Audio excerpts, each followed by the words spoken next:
Israel America కలిసి చేస్తున్న దాడులను ఇరాన్ తీవ్ర స్థాయిలో ఎదుర్కొంటోంది. ఇజ్రాయెల్ అమెరికా కూడా ఊహించని స్థాయిలో ఇరాన్ విరుచుకుపడుతోంది, బాంబుల వర్షం కురిపిస్తోంది. అటు యుఏఈ అండ్ ఇజ్రాయెల్ మీద కూడా బాంబుల వర్షం కురిపిస్తుంది.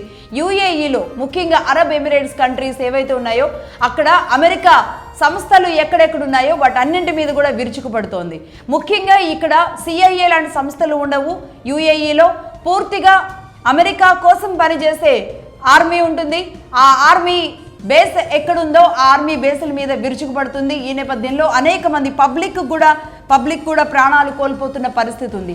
యుఏఈ ప్రస్తుతానికి ఇస్తున్న ఒక రిపోర్ట్ ప్రకారం అయితే దాదాపుగా ఇరాన్ దాడుల్లో ఇప్పటి వరకు యుఏఈలో 3 మృతి చెందినట్టుగా మాత్రమే చెబుతున్న పరిస్థితి ఉంది.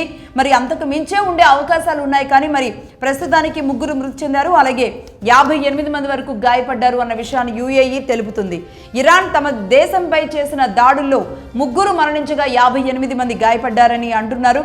ఈ మృతులంతా కూడా ఒకరు పాకిస్తాన్, ఒకరు నేపాల్, మరొకరు బంగ్లాదేశ్ అన్న విషయాన్ని చెబుతున్నారు. ఈ 3 కూడా అంటే భారత్కి బోర్డర్ కంట్రీస్ లో ఉన్న 3 మరణించిన వారిగా చెబుతున్నారు. ఇక అలాగే ఈ 58 మంది విషయానికి వస్తే దాదాపుగా 14 దేశాలకు చెందిన 58 మంది క్షతగాత్రులు అంటే తీవ్రంగా గాయపడిన వాళ్ళు లేదా పాక్షికంగా కొంచెం ఇబ్బంది పడుతున్న వాళ్ళు దాదాపుగా 58 మంది ఉన్నారు అనేది యుఏఈ చెప్తున్న డీటెయిల్స్. అలాగే ఏ స్థాయిలో యుద్ధం జరిగింది అన్న విషయాన్ని కూడా వెల్లడించింది యుఏఈ. 541 ఇరానియన్ డ్రోన్లు, 165 బాలిస్టిక్ మిసైల్స్, అలాగే 2 క్రూయిజ్ క్షిపణులను కూడా ఎదుర్కొన్నట్లుగా యుఏఈ వెల్లడించింది. అలాగే ఇవాళ ఉదయం 2 బాలిస్టిక్ మిసైళ్లను కూడా ధ్వంసం చేశామని, అవన్నీ కూడా వాటిల్లో ఒక 8 సముద్రంలో కూడా పడ్డాయి అన్న విషయాన్ని తెలియజేస్తోంది. ఇజ్రాయెల్ యుఎస్ చేసిన దాడులకు ప్రతిగా ఇరాన్ కూడా అదే స్థాయిలో విరుచుకుపడుతోంది. ఏకంగా సెంట్రల్ ఇజ్రాయిల్లోని బైట్ షిమేస్ ప్రాంతంలో ఒక భవన సముదాయం మీద ఈ మిసైల్స్ తో దాడి చేసినట్లుగా తెలుస్తుంది. దీంతో కొన్ని ఇళ్లు కూడా కుప్పకూలిపోయాయి. ఇక్కడ 4 చనిపోయారు, 10ల సంఖ్యలో కూడా గాయపడినట్టుగా తెలుస్తోంది. కార్లు, వాహనాలు కూడా ఎక్కడికక్కడ ధ్వంసమయ్యి కాలిపోయి బూడిదైపోయిన పరిస్థితులు కూడా కనబడుతున్నాయి. క్షతగాత్రుల్లో ఒక 10 ఏళ్ల బాలిక కూడా గాయపడినట్టుగా తెలుస్తోంది. మరి ముఖ్యంగా Iran supreme leader Ali Khamenei మీద దాడి చేసింది ఏదైతే ఉందో ఈ దాడి ఇప్పటికిప్పుడు యుద్ధం రూపంలో అతన్ని అంతమొందించడం కాదు, ఆయన కదలికల్ని సిఐఏ ఇప్పటికే గమనిస్తూ ఉంది. దాదాపుగా నెలల తరబడి ఆయన కదలికలని, ఆయన ఎవరితో మీట్ అవుతున్నారు, ఏం చేయబోతున్నారు, యుద్ధం సమయానికి ఖమేనీ ఎక్కడుంటారు అని పూర్తి డేటా తెలుసుకున్న తరువాత ఒక కుర వృద్ధుడు, అలాగే ఇరాన్ సుప్రీం లీడర్గా పేరుగాంచిన ఒక మత పెద్దగా ఉన్న ఖమేనీని అంతమొందించడంతోనే Israel and America super success అయినట్లుగా సంబరాలు చేసుకున్నాయి. అయితే ఈ నేపథ్యంలో కానీ ఖమేనీ మరణానికి దాదాపుగా కొన్ని నెలల నుంచి సిఐఏ నిఘా అక్కడ పనిచేస్తోంది.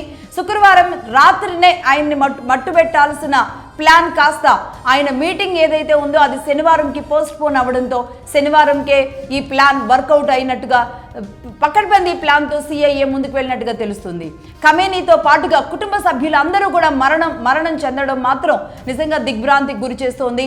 ఈ నేపథ్యంలో ఇక్కడ భారతదేశంలోని హైదరాబాద్లో ఉన్న ఇరాన్ రాయబార కార్యాలయం ఏదైతే ఉందో హైదరాబాద్లో Iran supreme leader Ayatollah Ali Khamenei మరణం చెందారు అన్న నేపథ్యంలో హైదరాబాద్లోని ఇరాన్ కాన్సులేట్ జనరల్ కార్యాలయం దగ్గర ఆ దేశ జాతీయ జెండాను సగానికి కిందకు దించారు. ఇలాంటి మరణాల పట్ల లేదంటే మత పెద్దల పట్ల ఆ దేశానికి గౌరవిస్తూ కూడా కాన్సులేట్ జనరల్స్ ఎవరైతే ఉంటారో వాళ్ళు అక్కడ ఉన్న వాళ్ళు కాబట్టి ఆ జెండాని కిందకు దించినట్లుగా తెలుస్తుంది.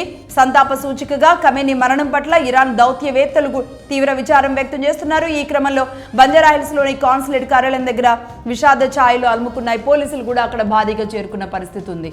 సో మొత్తానికి అటు సిఐఏ అలాగే ఇజ్రాయిల్ కలిసి చేస్తున్న ఈ భీకర పోరులో ఇరాన్ కూడా ఏమాత్రం తగ్గడం లేదు. అటు ఇజ్రాయెల్ పైన మరొక వైపు యుఏఈ పైన కూడా బాంబుల వర్షం కురిపిస్తుంది. అక్కడ చిక్కుకున్న మన తెలుగువాడ పరిస్థితి ఏంటి, దాని గురించి మోడీ ఎలాంటి చర్యలు తీసుకోబోతున్నారు, దానికి సంబంధించిన డీటెయిల్స్ చూద్దాం చిన్న బ్రేక్ తర్వాత.